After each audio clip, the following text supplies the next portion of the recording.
What happens when a Chinese Singaporean follows love, digs deeper, and finds faith waiting? Angelina Lim didn't just convert to Judaism, she embraced a life of ritual, reflection, and community.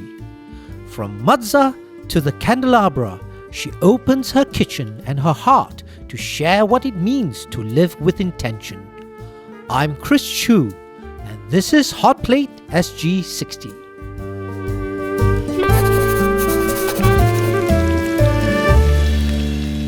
Angie, Hi. welcome to Hotplate SG60. Thanks a lot. Thanks for having me, Chris. Wow, I'm really excited. I see so many things on the table, but I also see some food that always makes you excited. Absolutely. Can you tell me what this is? Okay, so this is an unleavened bread. In English we call it unleavened bread, but in Hebrew we call it matzah. Okay, it's a very special bread. It's unleavened, and this is the bread that we actually use when we have a very special holiday called Passover or Pesach in Hebrew.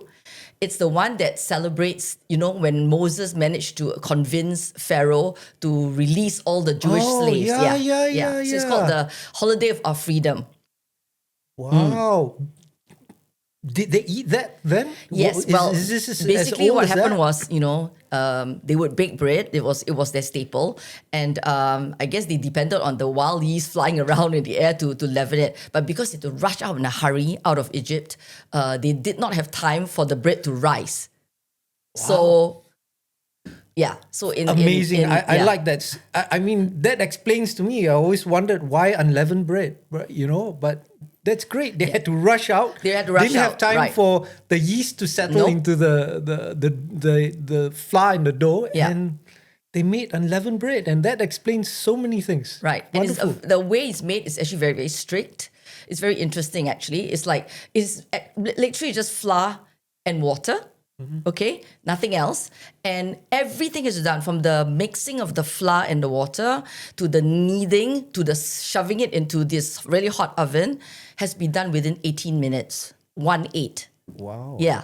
And a rabbi will Within, stand there to within, everything must be within yeah. 18 minutes. Yeah. So you don't have to time it like I got to finish at 18, as long as you finish it within 18. Yeah, because I don't know, I guess some sage in the past felt that after 18 minutes, Hey, it's going to be some leavening that's That's going to okay, take place what? already. Chinese also like that, what? Yak fat. Yeah. Yeah. So 18 is a 1-8, very, very exactly. lucky So number, yeah. they have to, So we buy this every time when it's near Passover, which normally happens around March, April. Wow. Yeah, and we celebrate it for 8 days. Okay. So what do we eat it with? Okay, so you can eat matzah anything. Just treat it like it can be an ingredient. It can be eaten as it is. Okay. To be very honest with you, most people say it tastes like cardboard because you think about it, it's just flour and water. But it's so sort of neutral that you can eat it with anything. Yeah. So here I've decided to share with you how it can be eaten as a form of breakfast. Okay, so what we do is we have here normal butter. Okay. Which you spread on. Okay. And then here, all right, in the blue bowl, Yeah. blue and transparent. Okay. Right. As you can see, it's a very, very thick mixture. Yeah. Okay, but it's really up to you. What is in there is actually chopped or ground nuts. In this case, it's walnuts, right? And date syrup. That sounds delicious. That I like. Cardboard not so much, but I think this on cardboard would taste great. So shall we go for it? Sure, Yeah. please. So you just snap a piece. Snap a piece you can off, see right? the little dots perforated there, so you can tell them to snap it. That is so cool. Yeah, I believe the dots is also to help bake it faster. Yeah. So so put the date and then put the syrup. Put on the Some butter. butter. Yeah. Like kaya toast lah. A bit. lah. Yes. A bit like kaya toast. Exactly. And Okay. do you want to hear something interesting about the date syrup? Yeah. Okay, so in scripture, in Torah, we Yeah. call it Torah, or even the Christian Bible, right? Yeah. They talk about a land of milk and honey. They refer to Israel as a land of milk Yes, and honey. correct. Yeah. The honey there that is not the ones that we think about bees. Did It's I this. put too much? No. You Do I put look- as much as Do you I want. look greedy here? But yeah, I mean, wow. Okay. You put as much as you want. I'm just gonna enjoy the definitely. Please do. Please. Please do. Please. Okay, so when they talk about a land of date and honey, when they talk about honey, they're actually referring to date syrup, not honeys from the bees. Oh. Yeah. Date. Yeah, date and honey. So it's more like date honey, right? In a way, yes. So it's actually dates that they have squeezed down, and then they get out the juice, right? Yeah. And then they boil it for hours until it becomes this thick, dark mixture. Yeah. And Chris, you're a chef, right? Yeah. I want to tell you that it actually makes a very good ingredient. You can use it to substitute honey or anything that's sweet. You know, I've Try cooked with it before. Oh, you have? Yeah, Fantastic. What is I it? cook a lot of Middle Eastern cuisine, so Okay. I've used date. Right. It's very, very popular in Middle Eastern cuisine. Yeah. Very How's nice. it? That's really good. The date. My favorite. Yeah. So Jewish kaya toast. Absolutely. They're all the same, just variations. No, there is a lot of similarity between Chinese and Jews. Everything is around a feast, Everything's around food. Yeah. Yeah. Wonderful. So how did you, I'm really curious, convert to Judaism? Okay. So I've been a convert now for almost 23 years. It actually started out, I'm going to try to shorten the story. Okay. It started with my husband, actually. He did not realize that he was actually Jewish. Okay? He found this out only after we made a trip, I think it was 1998, to Israel. At that time, we were Christians. We went as Christians. But when he was there, he had a very, very sort of spiritual experience at the famous Western Wall. The Wailing Wall, is it? The Wailing Wall, we call it the Kotel. We call it the Kotel in Hebrew. Basically, he met a very, very old rabbi. From nowhere, this old rabbi suddenly appeared while he was struggling with this. He bought a prayer shawl. He didn't know what to do with it, of course, at that time. And the rabbi came to him and said, asked him where his tefillin was. The tefillin is like a special sort of prophylactory the male Jews have to tie on themselves every morning. A piece of cloth. It's not a cloth. It's made of leather. It's okay. It's like a strap that you tie around your arm. Okay. And you also put one around your forehead and your and it's again there's scriptures in there to remind you about God. So I asked him, and he said, "No, I don't have it. I'm not Jewish." And the rabbi, very old man, he looked about 90 because I had finished my prayers by then. So you know that the Western Wall is actually divided female, male. They're quite particular. Sure. The Orthodox Jews, Yep. they separate the genders, yeah? So I had finished my prayers. I gone behind the barrier waiting for him. I saw it all I'm just playing curious, how come you knew how to do it in Andrew, right? No, he did know how to do it. No, because of females, we don't have many rituals, right? Okay. We don't. It can just be anybody actually, a Christian, anyone who feels very drawn can actually go to the wall and pray as long as you stick to the female side, male side. I saw a photo of the former Pope. Yes, he was at the wall, right? Yeah, exactly. It's open to anyone who wants to pray. Okay, so he was standing there, not kind of sure because he had all the prayer shawls and the rabbi asked him, and then he said, "No, I don't know. I'm not Jewish." And he looked at him and said, "No, you're Jewish." Wow. So Andrew's mind was like, okay, maybe this guy is not all there, that kind of thing.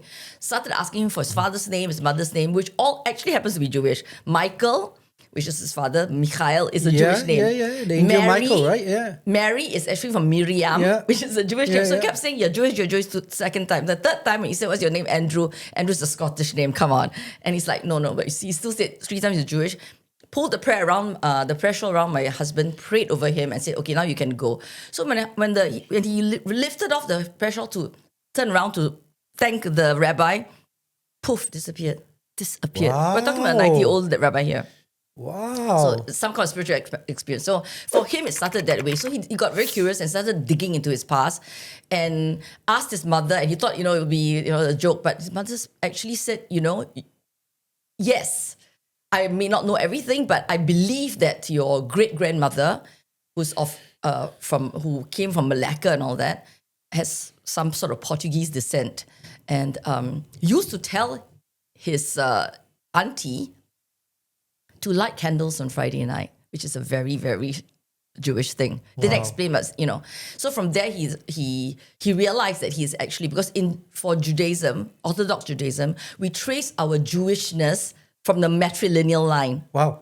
Yeah. So I wasn't very happy at first, and my motivation was go and try and do your own research to disprove everything that he's actually because no point arguing from a place of emotion. Yeah. Right. Use facts and research. Right? So that's what I did for 3 months. I did my own research, talked to rabbis, talked to pastors, went and dug on the internet, so on, so forth, library.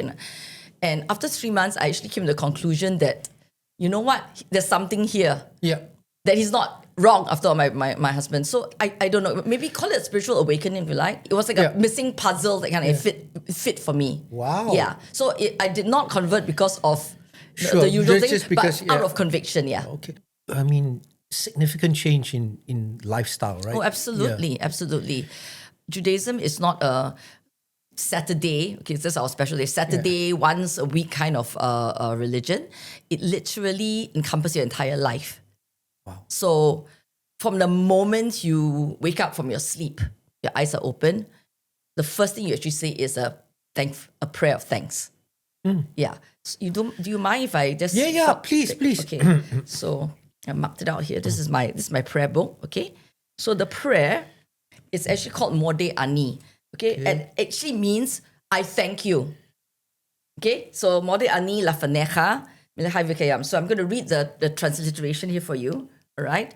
It's I gratefully thank you, O living and eternal King, for you have returned my soul within me with compassion. Abundant is your faithfulness. So the idea is that when you're sleeping, your soul might actually kind of gone off on a nice little holiday or whatever. And the fact that you can open your eyes now and be conscious in the morning, it means that your soul has returned to you. So it's that kind of thing. The minute you open your eyes, there's a conscious awareness that you are Jewish. Yeah. Wow. Yeah. So this is the prayer we say early in the morning. So you had to learn Hebrew, right? I had to. I can't say I'm very, very good at it. But at least to read the Torah or the Holy Correct. Scripture. Enough to kind of at least to read my prayer book. Wow. And how did you can anyone become a Jew if they want to? Interesting or question. Do you need to prove Jewish ethnicity or what? No, because technically, if Andrew had actually managed to find some sort of certificate or something proving that his great-grandmother was Jewish, he wouldn't have had to go through a conversion. But because there's no, this is the olden times, they had no paper proof or anything about his Jewish ancestry. So to prevent any sort of doubt or anything like that, the entire family at that point of time was Andrew, myself, my husband Andrew, myself, and my 2 young kids. One was about 19 months, the other one was about almost 3. Yeah. We all converted together as a family. Wow. Yeah. So it's actually, you're able to become a Jew by conversion, right? Yes, you are. Speaking, okay, right? so the difference between Judaism and perhaps some other religions is that we do not go out to aggressively, or even not aggressively, but we do not do what we call missionizing or evangelizing. Yeah. That's not one of the tenets of the Jewish faith. So in essence, actually, because the rabbis recognize that being a Jew is not an easy thing. Like I said, it takes them over your entire life. The tradition is that if you go and approach a rabbi and say, Rabbi, I'm interested in converting, he will turn you away. He's obligated to turn you away 3 times. Only after the 3rd time, you really, you're sort of like tenacious and you say, no, this is what I want to do. And he sees the sincerity and the determination in you, then he will go about helping you go through it. But because there's so many laws to learn, it takes the process about 2 years. 2 years. 2 years before you can a actually proper do an conversion. official conversion. Wow. Yeah. That's actually a good thing, right? Because religion is it's a serious thing. It's the basis of many people's existence. I mean, religion is so important to them, right? Wow. Yeah, food for thought. Now, some of the other objects that you have on the table, this one I'm very familiar with. I've seen it in many Yeah, it's The Jewish Hanukkah? symbol, right? Yeah, It's, the candelabra, right? yeah. Yeah. So some people, to make things easier, they call this this one we like during they say the Jewish Christmas, if you like, because Okay. the timing tends to coincide with Christmas. But we call it Hanukkah. Okay. It's called the Festival of Lights. Interesting, right? Because Okay, Deepavali is yeah, also yeah. so okay. It's called the Festival of Lights, or the Miracle of the Lights. Wow. and these are antique, right? These are antique candle holders for our Sabbath, or what we call Shabbat. Friday, it starts on Friday night. So before Friday So night, they we are light it. specifically designed for Shabbat, right? I mean, I this believe is, so. yeah. This is one is special because I can show you. So you can see that this part actually opens. Sure, please. Yeah. By all means, you can. Yeah, of course. If you open the thing, you can see that it actually represents the 10 Commandments. Gorgeous. Yeah, Absolutely gorgeous. yeah. Really fine patina to it. Yeah. So, yeah. So this one is used on I think Friday this was probably evening. made in bronze or I think so. I think Yeah, so. because the I never really patina- right. the patina has that bronze kind of patina.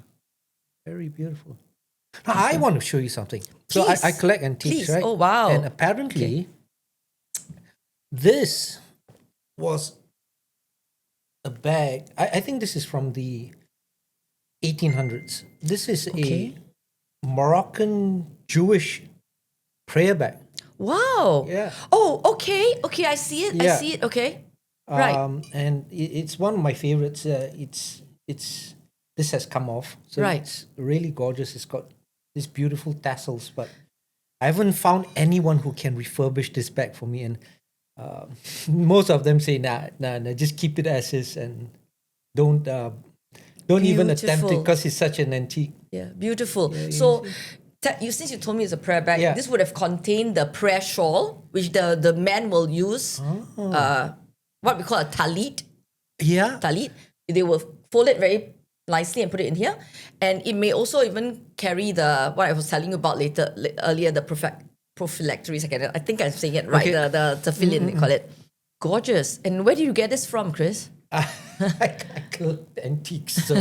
When you acquired it, right? Did Well, you know this- that it was a? Did yeah, you know it was I a knew. prayer I bag? knew. I actually bought it in an auction, and it was sold as a Moroccan Jewish prayer bag, which is extremely rare from Right, the 1800s. yes. Wow. Yeah, and I bought it because the leather work is so beautiful. You will not be able to find, because if you look, this leather is pretty thick, right? You Right. can actually feel it, right? Yes, yes. They've embroidered it. Can you imagine My goodness. the amount of strength you need And to work, huh? to Yeah. and embroider this?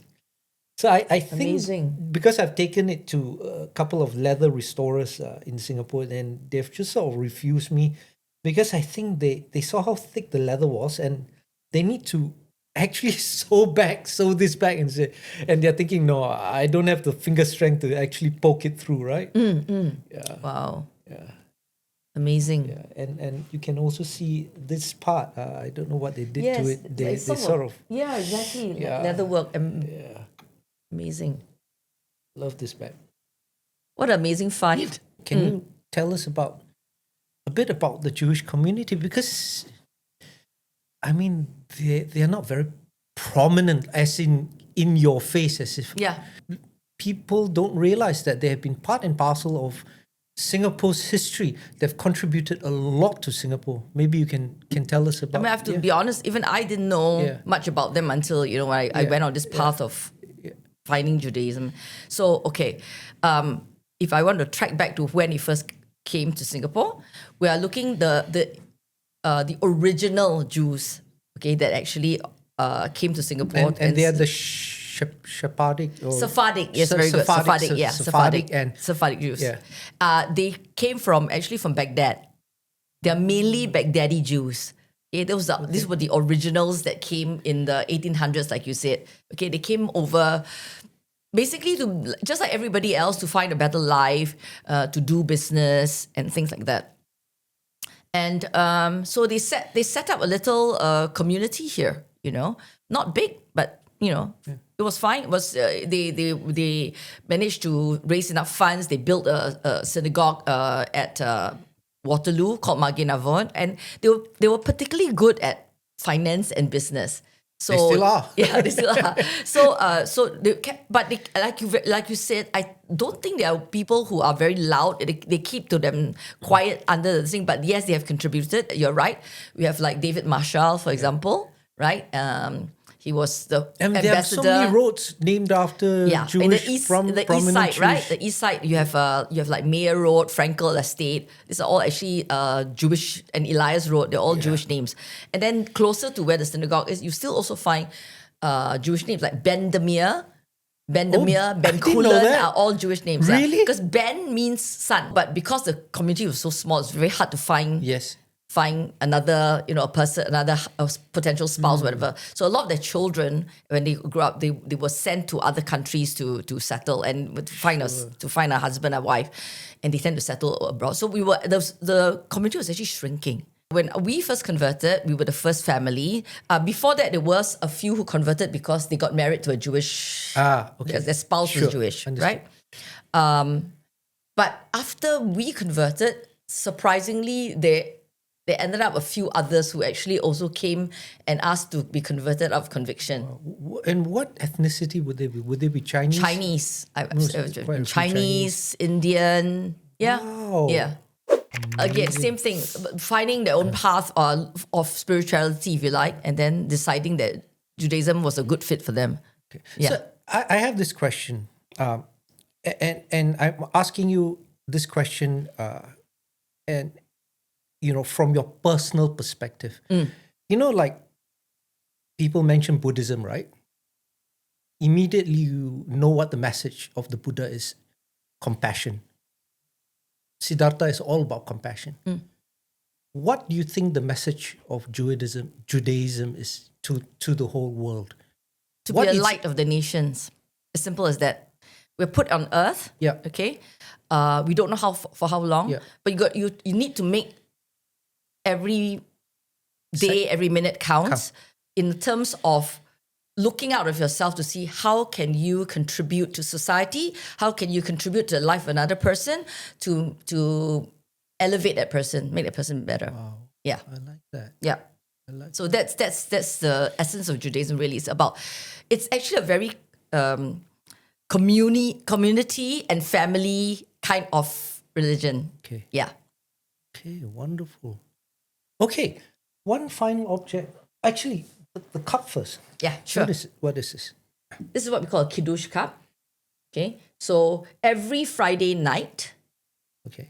leading right into Saturday night, I would say. So the interesting thing first I got to tell you that we Jews have our calendar is slightly different. We don't go from sunrise to sunrise. We start at sundown.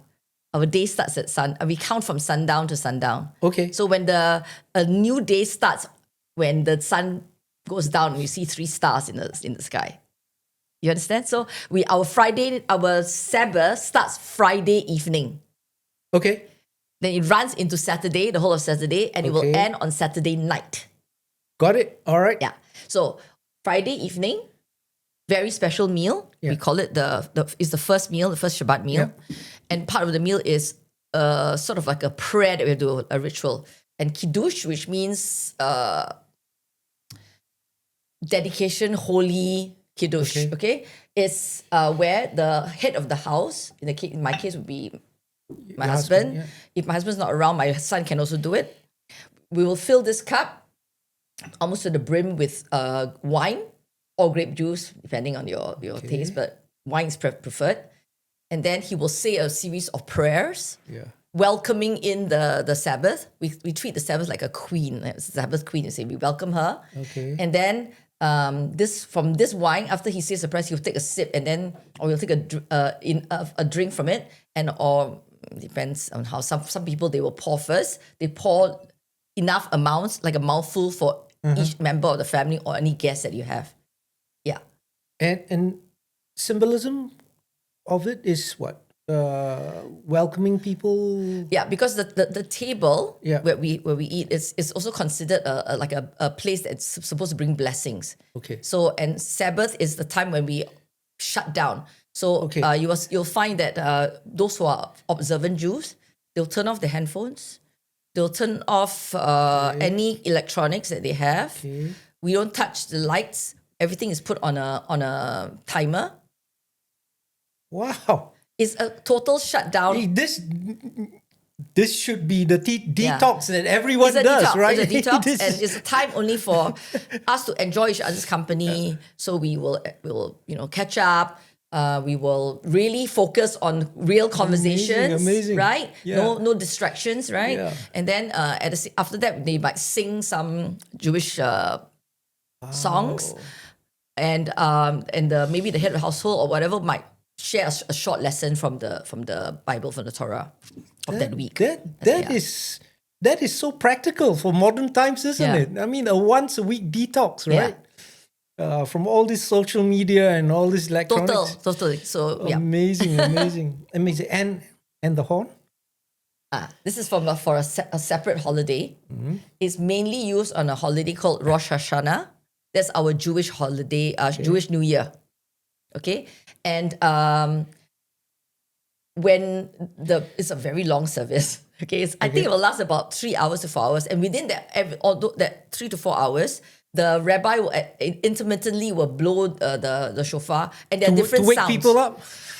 In a way, it's funny you should say that. No, it's true. Okay. It's actually to wake the soul. Okay. It's like the sound. I'm sure you, because you're a musician also, as well, because you know that and you might have blown a shofar before.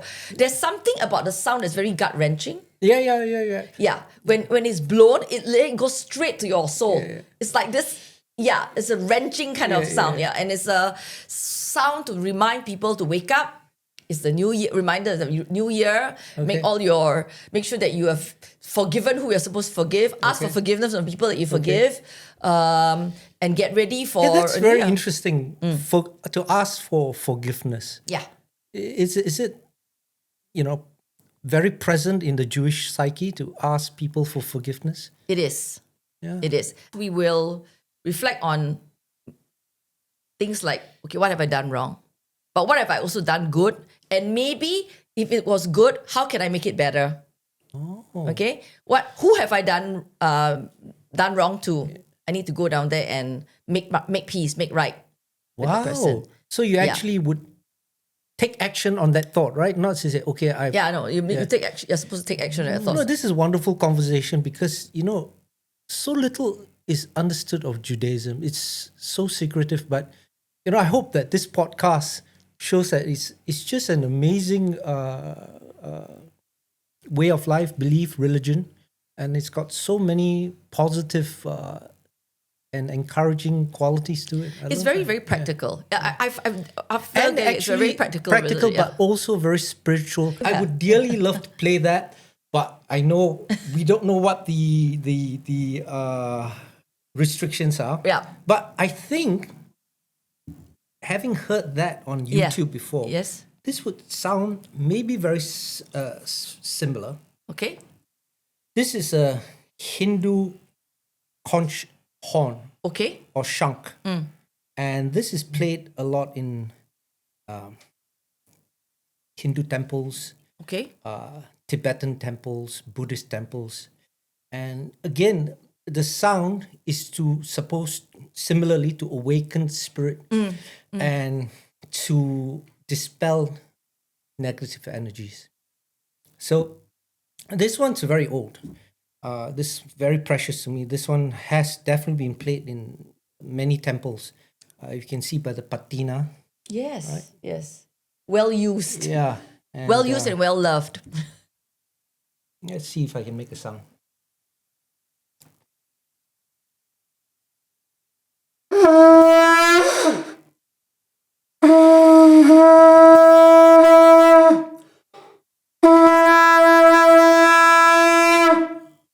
Very, very similar. That's so amazing. It's very, very similar, actually. Yeah. And very, the very sound similar. just cuts through everything. Yes, and exactly. after that, it's like a spiritual silence Right, after that. it's a gut. It's just cleared the air of wow, then you suddenly say, yeah, this might be what it sounded like when God, and I use God in its widest form, Sure. his widest form, first made this first ever sound. I think it's something like this, or something this beautiful horn. Okay, Angie, is this your Jewish wedding? Or? Yes, actually. So when we converted, Okay. because we're already a married couple, Yeah. we have to officially be married again in a sense in the Jewish way. So this is actually what we call a chuppah. As you can see, the wedding actually takes place under something like a canopy. Okay. And it doesn't take place in the synagogue. It has to take place under the stars. Wow, how romantic and beautiful. Yeah. So this canopy was actually built in the garden of the synagogue, right? So that's me covered in the veil. That's Andrew. Next to me on my right, that would be the rabbi's wife, Simcha. Okay.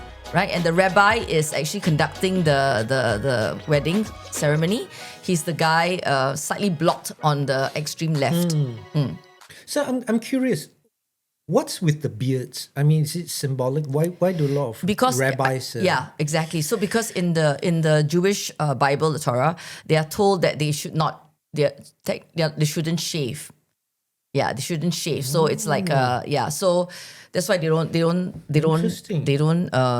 shave. Okay. Right, and that's why they have a beard. Okay. But this we're talking, of course, of the very, very orthodox Yes. Jews, because there's a range in Judaism. Yes. So Yes, and this is okay, this one is actually the bar mitzvah of my youngest.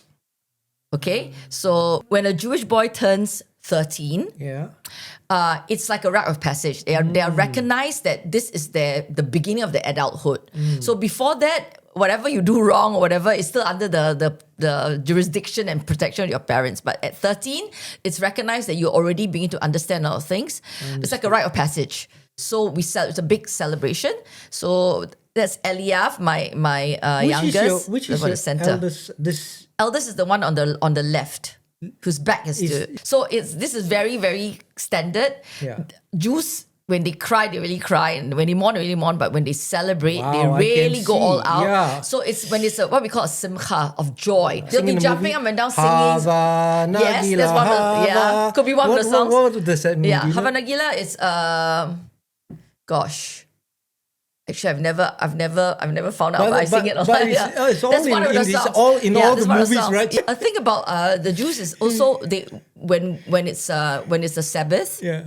And when it's a special holiday, they really dress up because it's to honor the holiday as well. So they really even the kids, as you can see, they will very, put in a very nice dapper.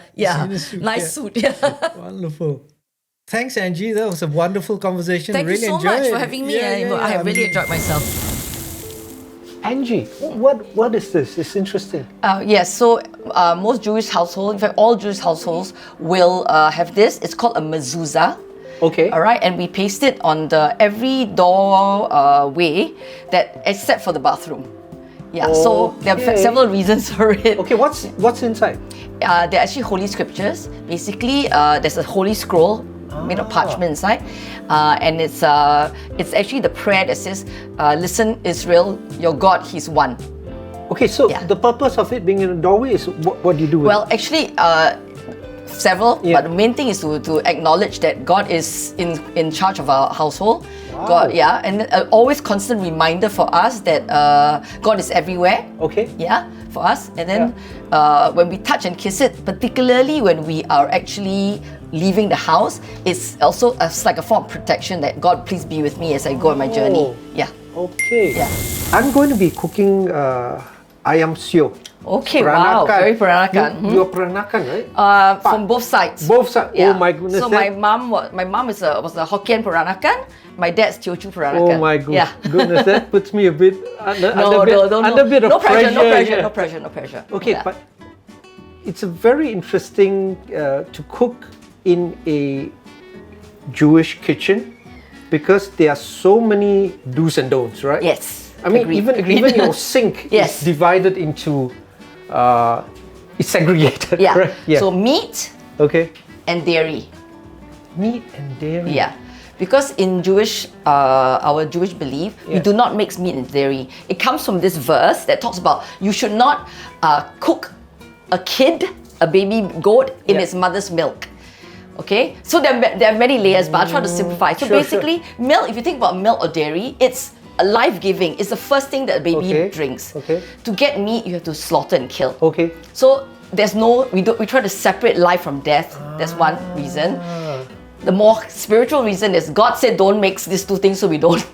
But yes, there are several reasons. So these traditions would have come from aeons ago, from times of Abraham, thousands, right? Absolutely, yeah. Wow. Moses was the one who got all the laws. And the Jews have maintained these traditions faithfully. Wow, that's an amazing We're looking around 5,000 years, over 5,000 years, but in Jewish years, I mean, why do you think Jews are so particular about their dietary observances? Why do you think that's the case? I mean, to the point of being, to a layman, quite inconvenient, right? Right. Yeah. Right. So, like I said, at one level, if you ask a very, very observant Jew, that means the very, very religious ones, they will tell you that it was stated very clearly by God in the Bible, so we don't do it. It's mysterious because he didn't really give an explanation. However, through thousands of years, people have actually discovered, scientifically if you like, that there have been certain issues if you actually do not follow the thing. For example, some people when they mix milk with meat, if they eat a meat meal and then they have a milk meal, it does have some sort of dietary issues for them. In terms of digestion or whatever, but like I said, at its most basic is because it's a spiritual thing. Yeah, we don't. Yeah, the scripture says it. Yeah. We don't fully understand it because we are only finite people compared to the infinite wisdom of God. So but that's the most spiritual reason I can give you if you like. Wow, that's amazing. Yeah, that's amazing. All right, Angie, let's start. Yeah. Oh, sorry, Chris. I'm just gonna tell you. I'm just gonna start the fire, Angie. But okay. So this is an interesting thing. We do allow a non-Jew to cook for us, but the rule says that we have to be at least involved in one part, a minimal involvement of the cooking. Okay. So it's as little as maybe switching on the fire for you. I tell you what, you can be heavily involved in the cooking. Okay. No worries. All right. Okay, please. So I'm gonna light the thing for you. Okay. Please. Yeah. Okay. Nice. There you go. My pie is done. I leave it over to the master chef. Okay. So Ayam Sio is very coriander forward, I believe. Right. So in order to make the coriander more prominent, we need to toast it. Okay. To release the aromatics, is it? Yep. Okay, got it. Okay. Smoke coming up means a bit too hot. Right. Lift it up. Shake it up. But the other thing to go by is the smell. The aromas, right? Yes. I can smell it already, yes. All right. That's nice. Okay. So they're going like jumping beans already. Oh, there you go. Wow. So we're done. Oh, wow. Okay. So now, either we go old school or new school. Which one would you prefer? Old school will be Tumbok. Tumbok, okay. Wow, this is a big Tumbok. Yeah, okay. Can you smell it? Yes. It's amazing, right? Once you've toasted it, it just makes all that difference. The difference, right? Wow, it's so beautiful. It's like a perfume. So now we actually are making the Rempah. Okay.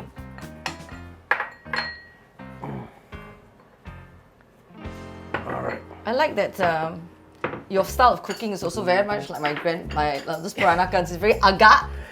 You see you judge with the eye. It has to be, otherwise you'll be spending all your time in the kitchen measuring things, right? And you know what? In cooking, most of the time you can reverse processes, right?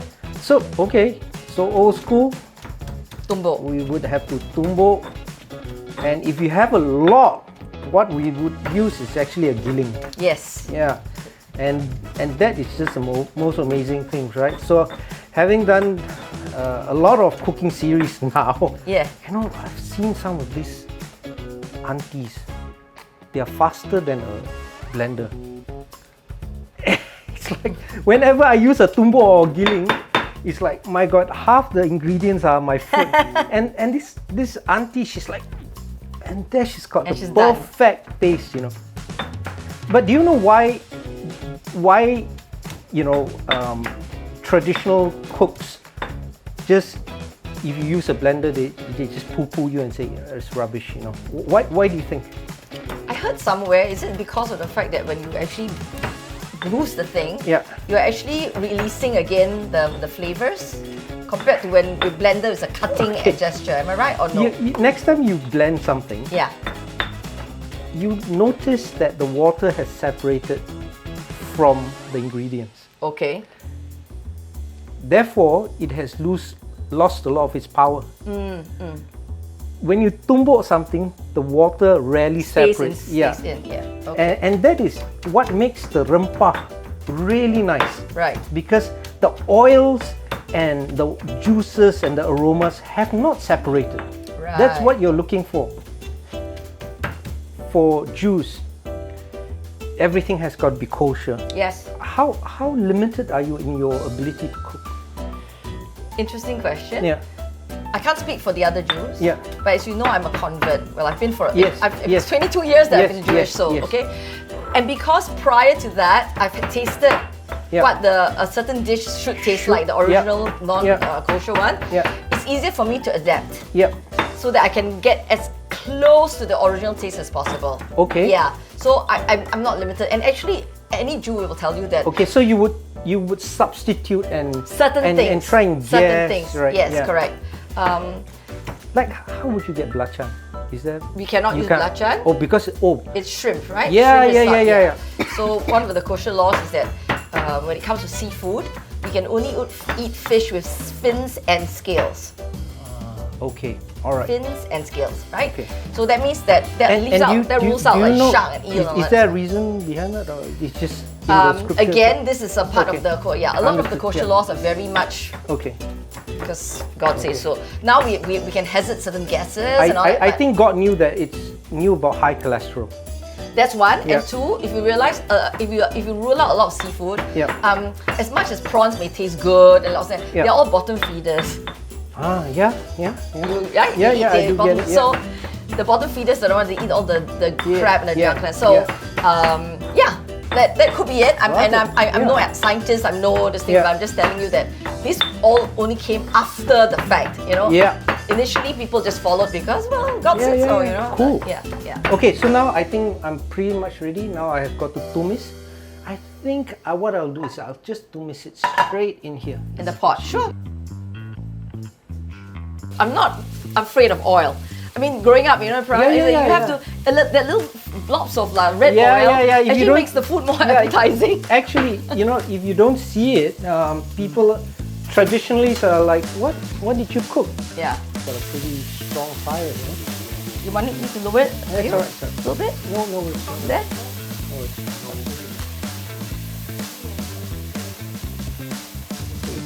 So you can see the aromas are starting to be released. Yeah.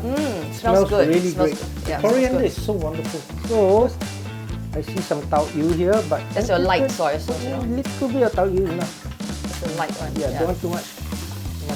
Dark one I'm not putting in. Okay. Okay. Now goes in the chicken. Yes. Kosher and halal, in the case say like chicken, is that interchangeable or no, it's not. All right. Yeah, it's not. So in terms of kosher, what makes the chicken kosher is that the rabbi who's trained to slaughter these chickens. Okay. The law is that in terms of so-called causing pain to animals, we cannot prolong a pain. Okay. If pain is necessary, it has to be as quick as possible. As fast as possible. So what the rabbi would actually do, he will say all his prayers in advance, and then he will test this knife that he has, a specific knife. Make sure it's it's got sharp. to be super sharp, so that in one movement, it's immediate death. The chicken or the cow or whatever it would be will not feel any as little pain as possible. Okay. Yeah. That's So the main thing. That's pretty amazing. How many does he have to do? I mean, Sometimes. like there so many. Yes, quite a there was a sizable- time when we actually got our chickens locally from a local supplier. Okay. And he would go down and he will slaughter these like hundreds and hundreds of chickens. A rabbi will actually go down. Yeah, and because he's trained. My chief rabbi is trained in doing that. How many rabbis in Singapore can do this? Yeah, I'm just trying to think. I mean, big families who eat a lot or love chicken. My goodness. Okay, so basically in Singapore at present we have 3 rabbis. Okay. I will say 3 Orthodox rabbis. Okay. 2 works. 2 is oversees the Magin Avot Synagogue at Waterloo. Okay. 1 oversees the Hesed El Synagogue that's at Oxley. Okay. So the 2 rabbis that are attached to Waterloo, they have been trained to do this. 2 rabbis for all the Jews in Singapore. Yeah. And we're not only talking about chicken, right? If you want to eat other Well, things, okay, because you we import, right? You can import. we can import, yeah. So we normally get our beef, our lamb, right, from Turkey. We get them from Australia. Okay. Yeah, Got it. but chickens, like I said, at one time we got them locally. Okay. But like I said, my poor rabbi, he ended up doing this hundreds until he ended up with carpal tunnel Not only that, syndrome. mentally, I mean, he must be wrecked, right? I mean, taking a life, whether in a holy way or not, it's still stressful, right? Sure. So, once your hand is not working at this thing, he says, I can't do this because it might cause pain to the chicken, right? So he stopped doing that. So I guess now a lot of the chickens all the chickens I imported, got it from Australia as well. Yeah, we buy it from Australia. I remember now, Ayam Sio is actually slightly sweet, isn't it? Yeah. The flavor. You know, all Peranakan cooking, it's a balance of sweetness. Take a breather if you just want to look at the chicken and just give it a stir. Oh, I can smell it already. Yeah. Lovely. Bringing back memories of my mama's Ayam Sio. So Okay, now, this asam. important, this is the asam. Yes. Again, let's try and agak correctly. Less first better. Yeah. Because always can be corrected in a while. Sure. Okay. Good stir. Now, top it up with a bit of water. Right. Don't chuck in all the water yet. Give it a stir, because this Ayam Sio, the gravy is quite thick. So if we put too much water, we're not going to get Ayam Sio. We're going to get some Ayam soup.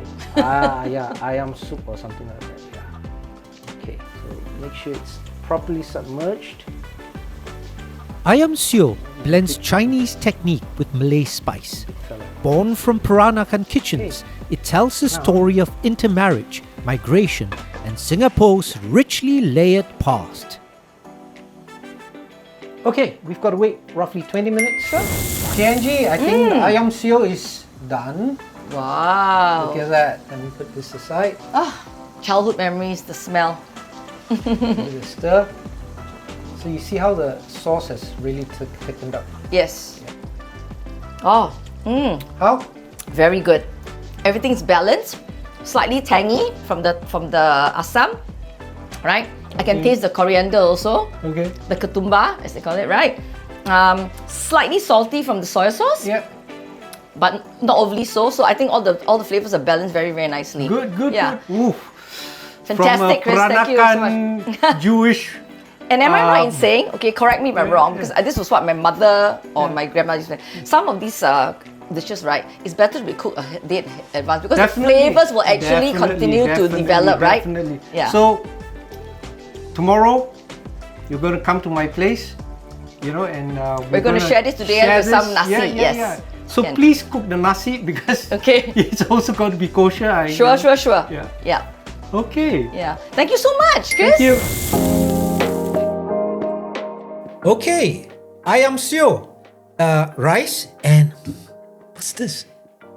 2 names for it. Some people call it Khob, some people call it Kesra. Basically, it's a Moroccan-style bread. How do you make it? I'm just curious. Okay, I throw mine all into the bread machine, but basically it's think of baguette. Okay. So it's a bread that has very little oil in it, very little, Okay. maybe a couple of teaspoons and that kind of thing. Okay. It's flour, water, salt, bit of sugar to start the yeast going. Okay, and for me the interesting thing about it is that I actually roast anise seed. Okay. Got first. it. Alright, This and then nice, throw it. Yeah. So it's got sweetness to an it, yeah. So and it goes into it. So Wow. yeah. So can I try some? Absolutely. Okay, I'm gonna I try won't be it. eating it because it Yeah. involves a lot of Prayers, prayers right? for me. Yeah. I'm just gonna But this taste is it on its own It's first. crispy on the outside, and then Yeah. yeah. Let's go for it. I'm gonna taste it on its own. Sure. Very nice. It's very rustic aniseed, and aniseed. Does it have sesame in it? Yeah. Oh, I'm so sorry. You're fantastic. I forgot. Yes, a very big amount of sesame. That's right. That's right. Yeah. The That's right. sesame You're is absolutely very right. forward. Sesame Yeah. seeds. Sesame seeds. Yeah. Yeah. Sesame seeds. Quite a fair amount. In it. Lovely. Okay. Baruch atah Adonai Eloheinu melech haolam shehakol niya bidvaro. Thank you, God, for making everything else. Basically, Wow. so there's a distinction with the bread and this thing. That's why I say, yeah. Well, so different ingredients, different types of food. There are different prayers for it. So That's correct. Chicken, That's correct. there's a prayer for it. Well, no, it's okay. How should I say this? At the highest is will be the bread. Bread has a specific one. Grape juice and wine has a separate one. But and then when you have pastries or things that are made of wheat, But that's incredible. What if you have a nice spread of different things? So every time you eat, you then have so you would probably look at the thing that dominates the most and just okay. Okay, please eat. It's you, so thank you. fascinating. It's so fascinating. Yeah.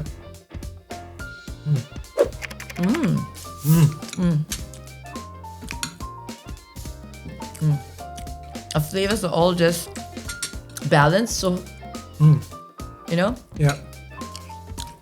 And what you said yesterday, I know what you mean. Like you would see there are few ingredients and you think it's not gonna come together. And, you know what's so great about it, but somehow it's Yeah, just it's got a unique flavor. That's the thing about Peranakan cooking. The way they, have mastered and evolved recipes through the generations into something very unique using very common ingredients.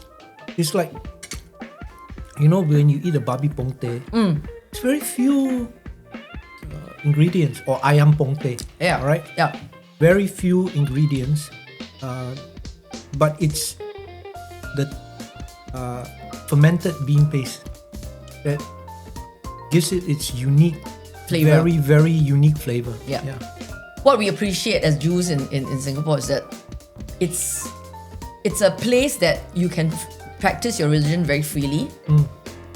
As you know, and the fact that there's a lot of deep respect for each other's Sure.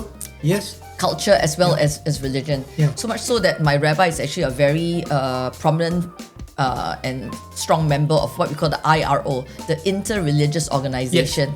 I'm sure you've heard of this. I've So he's got good. I've interviewed many people from IRO in this series. Yes. Oh wow! Yeah, So yeah. okay, so he calls like for example the head of the one that represents the Sikh community. Yes, He's yes. his good friend. Yes. Yes. You know, Yes. so they've known each other for Yes. years and they come together regularly Yes. to talk and Yes. meet and Yes. so I like the idea that Yes. we are in a space here where we can be ourselves Yep. and not feel afraid, not be Yep. persecuted or Yep. things like that. Yep. So that's a big thing I appreciate about Singapore. Yeah. Definitely. Yeah. Come eat. Thank you. Over Ayam Sio and Moroccan bread, Angelina welcomed us into a life shaped by faith, family, and the courage to choose a new path. Through Hebrew blessings and shared stories, we saw how food becomes a language of identity and belonging. This is Hotplate SG60, where every dish has a story.